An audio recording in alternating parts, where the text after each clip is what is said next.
Hello everyone, this is Khushbu. Welcome back to my channel Vishwas Studies. So बेटा, 10th class मैं आपकी English के साथ साथ हिंदी के पेपर की भी तैयारी करवा रही हूँ, क्योंकि आपके इंग्लिश और हिंदी का दोनों पेपर हैं जो वो साथ साथ में है। इंग्लिश का पेपर आपका 19 फ़रवरी को है, हिंदी का पेपर आपका 21 फ़रवरी को है। सो बेटा, आपको इंग्लिश के पेपर के साथ साथ ही हिंदी के पेपर की तैयारी करनी होगी। तो अगर आप मेरे चैनल पे नए हैं, आपको ये वीडियोस हेल्पफुल लग रही हैं, तो मेरे चैनल को लाइक और सब्सक्राइब करना मत भूलिए, ताकि जो भी मैं वीडियोस अपडेट करूं उसका जो नोटिफिकेशन है आपको टाइम पे मिल सके। तो बेटा, हिंदी की जो पिछली वीडियो थी उसमें मैंने पहले 4 चैप्टर्स के क्वेश्चंस कवर किए थे। आज हम नेक्स्ट चैप्टर्स के क्वेश्चन हैं जो वो कवर करने जा रहे हैं। So let's start a today session. Part 5, गाता खग। खग क्या है बेटा? एक पक्षी है। प्रश्न 1, पक्षी प्रात उठकर क्या गाता है? सुख एवं समृद्ध जीवन की कामना के गीत। भाव कि जब हम सुबह उठते हैं तो हमें पंछियों का चहचहाना सुनता है, तो वो बेटा कहीं ना कहीं हम सब लोगों की हम कह सकते हैं कि हम लोगों की अच्छाई के लिए ही कामना करते हैं। प्रश्न 2, तारों की पंक्तियों की आंखों का अनुभव क्या है? दुख और आंसू। राइट। फूल हमें क्या संदेश देते हैं? ये क्वेश्चन हर बार आता है, मुस्कुराने का। बहुत अच्छा क्वेश्चन है, इम्पॉर्टेंट क्वेश्चन है। फूल हमें क्या संदेश देते हैं? मुस्कुराने का। लहरें किस उमंग में आगे बढ़ जाती हैं? किनारे से मिलने की आस में। आपने देखा है ना, समुद्र में हम देखते हैं तो लहरें हैं जो वो इतनी तेज़ गति से किनारे की तरफ दौड़ती हैं, फिर किनारे से टकरा कर वापस चली जाती हैं। तो किनारे से मिलने की आस में। बुलबुला विलीन होकर क्या पा जाता है? जीवन के अंतिम लक्ष्य को। राइट, जीवन के अंतिम लक्ष्य को। तो नेक्स्ट है पार्ट 6, जड़ की मुस्कान। एक दिन तने ने जड़ को क्या कहा? कि वो तो निर्जीव है। क्या कहा? कि वो तो निर्जीव है। पत्तियां डाल की किस कमी की ओर संकेत करती हैं? इस ध्वनि प्रधान दुनिया में कभी एक शब्द भी नहीं बोल पाई। ठीक है। फूलों ने पत्तियों की चंचलता का आधार क्या बताया है? डालियों को। तो बेसिकली इस जो जड़ की मुस्कान है, इस पार्ट में होता क्या है कि जो एक पेड़ है बेटा, उसके जो अलग अलग पार्ट्स हैं, चाहे वो जड़ है, तना है, पत्तियां हैं, फूल है, सब अपने आप को बड़ा कह रहे हैं। राइट। सब कहते हैं, जैसे पत्तियां बोलती हैं कि हम तो हवा के साथ हुलारे आगे पीछे डोलती रहती हैं, हम ज़्यादा इम्पोर्टेंट हैं। तना कहता है कि मैं इम्पोर्टेंट हूँ जो पेड़ को खड़ा रखता हूँ।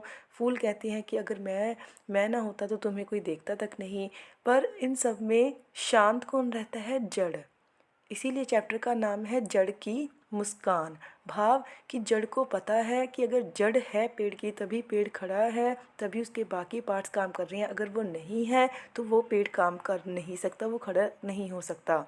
तो पर फिर भी वो साइलेंट रहती है। तो इसका मतलब क्या निकला कि जो लोग ज्ञानी होते हैं, जिनको ज्ञान होता है, वो व्यर्थ की लड़ाइयों में, व्यर्थ के विचार विमर्श में नहीं पड़ते, इन सब चीज़ों से दूर रहते हैं। नेक्स्ट है जी पार्ट 7, कहानी ममता। इम्पॉर्टेंट क्वेश्चन है फर्स्ट। ममता कौन थी? चूड़ामणि की पुत्री। मंत्री चूड़ामणि को किसकी चिंता थी? अपनी बेटी की। मंत्री चूड़ामणि ने अपनी विधवा पुत्री ममता को उपहार में क्या देना चाहा? सोने चांदी के आभूषण। डोलियों डोलियों में छिपकर दुर्ग के अंदर कौन आए? स्त्री वेश में शेर शाह के सिपाही। ममता रोहतास दुर्ग छोड़कर कहाँ रहने लग गई? काशी के निकट बौद्ध विहार के खंडरों में झोंपड़ी बनाकर रहने लग गई। ममता से झोंपड़ी में किसने आश्रय मांगा? मुगल बादशाह हुमायूं ने आश्रय मांगा था। आश्रय मतलब रहने के लिए, एक दिन रहने के लिए समय। नेक्स्ट, ममता पति को झोंपड़ी में स्थान देकर स्वयं कहाँ चली गई? ममता स्वयं खंडहरों में चली गई। चौसा युद्ध किन किन के मध्य हुआ? चौसा युद्ध मुगल बादशाह हुमायूं और शेर शाह सूरी के मध्य हुआ। तो ये क्वेश्चन भी इम्पॉर्टेंट है बेटा, हर बार ये एग्ज़ाम में आता है कि चौसा का युद्ध किस किस के मध्य हुआ, हुमायूं और शेरशाह सूरी के बीच। विश्राम के बाद जाते हुए पथिक ने मिर्जा को क्या आदेश दिया, झोंपड़ी की जगह घर बनवाने का। ममता की जीर्ण कंकाल अवस्था में उसकी सेवा कौन कर रही थी। ममता की जीर्ण कंकाल का मतलब होता है जब जो पर्सन है वो मरने वाला हो, उसके अंतिम क्षण हो, उसको बोलते हैं जीर्ण कंकाल। ममता की जीर्ण कंकाल अवस्था में उसकी सेवा पास के गांव की कुछ औरतें कर रही थी।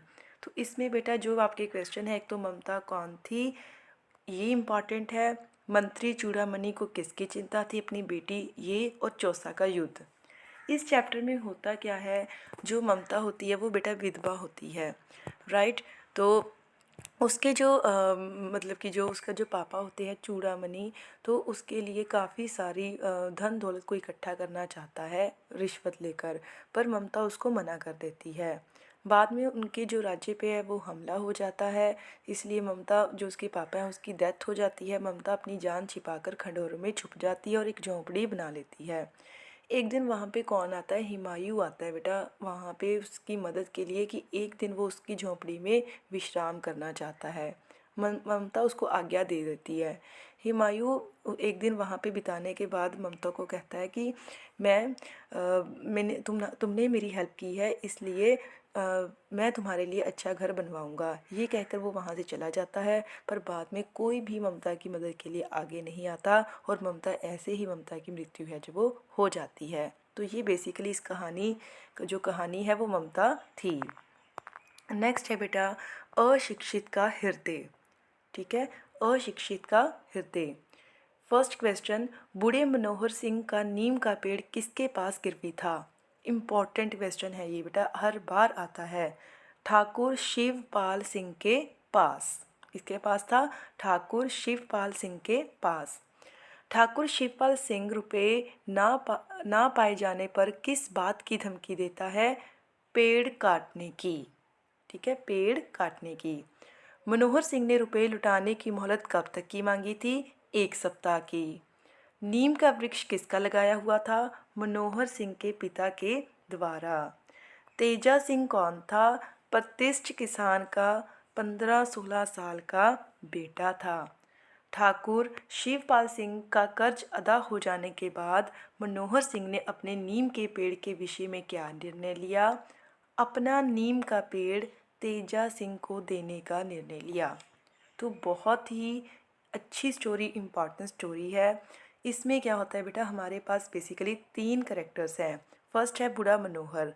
बूढ़ा मनोहर का इस दुनिया में कोई नहीं होता, उसके घर में एक सिर्फ पेड़ लगा होता है जो उसके पापा ने लगाया था। उस पेड़ के साथ वो बहुत ज़्यादा अटैच होता है, उसको वो अपनी फैमिली की तरह ट्रीट करता है। बट एक बार क्या होता है कि उसके पास पैसे नहीं होते, खेती करनी होती है, वो अपने पेड़ को ठाकुर शिवपाल के पास गिरवी रख देता है। पर बारिश ना होने के कारण उसकी फसल अच्छी नहीं हो पाती, इसीलिए वो अपना पेड़ है उसको छुड़वा नहीं पाता। ठाकुर शिवपाल हमेशा उसको पेड़ काटने की धमकी देता है। तो जो ठाकुर शिवपाल है उसी का बेटा होता है तेजा, 15-16 साल का, जो जो जो बेसिकली बूढ़ा मनोहर है उसकी भावनाओं को समझता होता है। तो वो उसका कर्जा अदा कर देता है, इससे उसका जो पेड़ है वो छूट जाता है बूढ़े मनोहर का। वो एंड में बूढ़ा मनोहर है वो जो पेड़ होता है वो किसको दे देता है, तेजा सिंह को ही दे देता है। तो बहुत ही इमोशनल है ये जो स्टोरी अशिक्षित का हृदय।